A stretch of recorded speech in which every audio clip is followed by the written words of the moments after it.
In 1938, right after publishing his masterpiece, Think and Grow Rich, Napoleon Hill wrote a secret manuscript so radical, so controversial, that his own family locked it away for over 70 years. They were terrified of how the world would react. The book was called Outwitting the Devil. Why was it so dangerous? Because in it, Hill claimed to have interviewed the devil himself. This wasn't a conversation about fire and brimstone. It was a chilling confession about the subtle ways darkness manipulates the human mind through our thoughts, our fears, and our daily habits. Here at Restless Minds, we delve into the unseen forces that shape our lives. Hill's message isn't about religion, it's about gaining mental freedom and finding our true purpose. So today, we're going to uncover the most impactful confessions the devil made to Napoleon Hill, revealing how we can break free from the chains we don't even know we're wearing. Let's start with the first and most shocking confession. The devil proudly declared, "I control 98% of humanity." He explained that he doesn't need force or violence. He gains control by simply letting people drift through life without a clear purpose. His logic is simple and terrifying. People who don't know what they want from life, he said, always end up serving those who do. Think about that. The greatest prison isn't a physical one.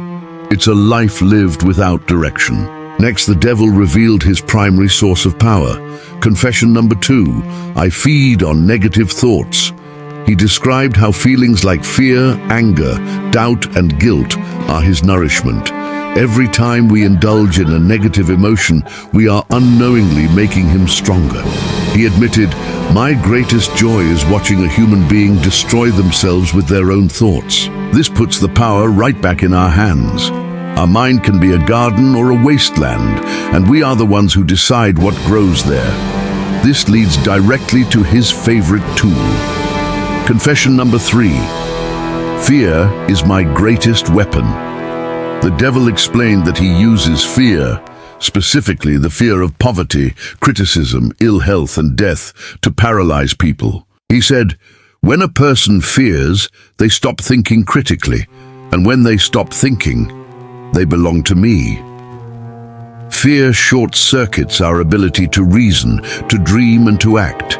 It keeps us small, stuck in a loop of what if, preventing us from ever discovering our true potential.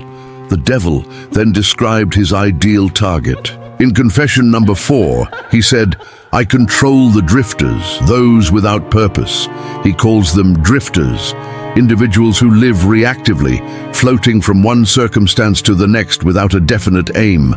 They don't direct their lives, they just accept what comes their way. The devil's promise is chilling. "Give me a man without a purpose, and I will make him my servant forever." A life without a defined major purpose is a ship without a rudder, destined to be tossed around by the currents of external influence. Finally, the devil confessed how he built a system to create more drifters. Confession number 5 is a bombshell. "I helped build your education system to produce workers, not thinkers." He boasted that modern schooling teaches people what to think, not how to think. It prioritizes memorization over independent thought, obedience over creativity.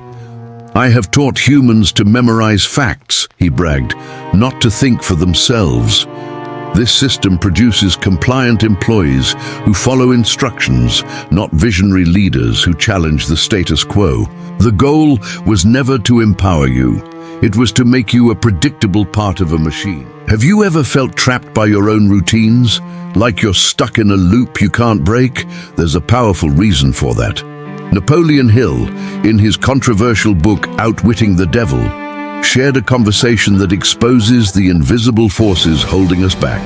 Today, we're diving deep into the final 5 secrets from that forbidden interview. What you're about to hear might just change the way you see yourself and the world around you. Let's start with secret number 6.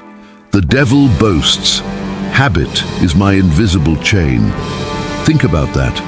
Once we repeat a negative pattern long enough, No external force is needed to hold us down. The habit itself becomes the prison. He says, "Give me control over a man's habits, and I need nothing else." This is why breaking a bad habit feels like fighting an invisible enemy. It's not just about willpower, it's about dismantling a cage you unknowingly built around yourself, piece by piece. Every mindless scroll, every moment of procrastination, every negative thought loop strengthens those bars. The real battle isn't out there. It's right here in the small repeated actions we take every single day. Now for the seventh secret, and this one is a game changer. The devil admits, "I hide the power of the human mind." He confesses that our own thoughts are the one thing in the universe that can defeat him. So what's his strategy? To keep us distracted, doubtful, and afraid to truly think. He floods our world with noise, with endless entertainment, with constant notifications, anything to prevent us from sitting in silence and connecting with our own inner power. He whispers, "Nothing terrifies me more than a man who thinks for himself." Your ability to focus, to reason, to imagine a better future, that is your superpower. The moment you quiet the external noise and start listening to your own inner voice, you become a threat to every limitation that's ever held you back. Secret number 8 is one of the most misunderstood.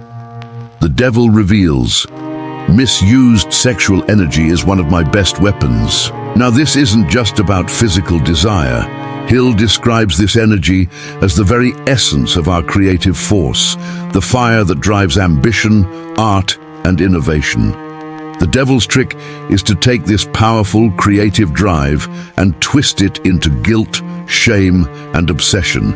He wants you to feel dirty or distracted by it, so you never learn to harness it. He smirks. The same power that creates geniuses can also enslave fools. When we learn to channel this creative energy towards our goals, whether it's building a business, creating art, or becoming a better person, we tap into a source of power that is practically limitless. Don't let it be misused. Learn to direct it. This brings us to secret number 9, a tactic we all fall for. The devil declares, "I adore indecision." He thrives in the space of hesitation. Every delay, every doubt, every maybe is an open invitation for him to step in and take control.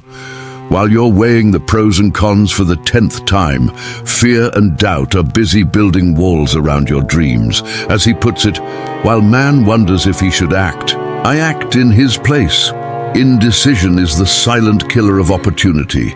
The antidote is not to always be right, but to be decisive. Make a choice, take a step, and adjust along the way. Motion creates momentum, stillness creates stagnation, and in that stagnation, negativity finds its home. Finally, the 10th and most powerful secret of all. In the end, the devil admits his ultimate weakness. Free will is my greatest enemy. He confesses there is one thing he can never truly control, a mind that chooses consciously. A person who lives with clear purpose and unwavering discipline is untouchable. When you define your purpose, when you commit to your daily habits, when you choose your thoughts instead of letting them choose you, you operate on a level he can't reach. He says it himself. The one who masters his own mind defeats me in silence. There's no grand battle, no loud confrontation. The victory is quiet. It's won in the morning when you get out of bed instead of hitting snooze. It's won when you choose to learn instead of being mindlessly entertained. It's won when you choose faith over fear.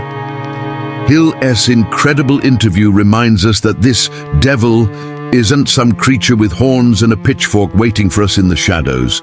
It's the voice of fear, doubt, and laziness that lives inside each and every one of us. It's the part of you that says, I can't, not now, or what if I fail?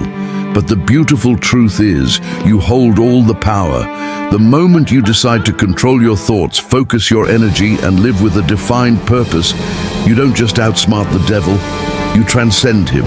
You become the master of your own universe. Did you know the biggest battles we fight aren't out there, but right here, inside our own minds?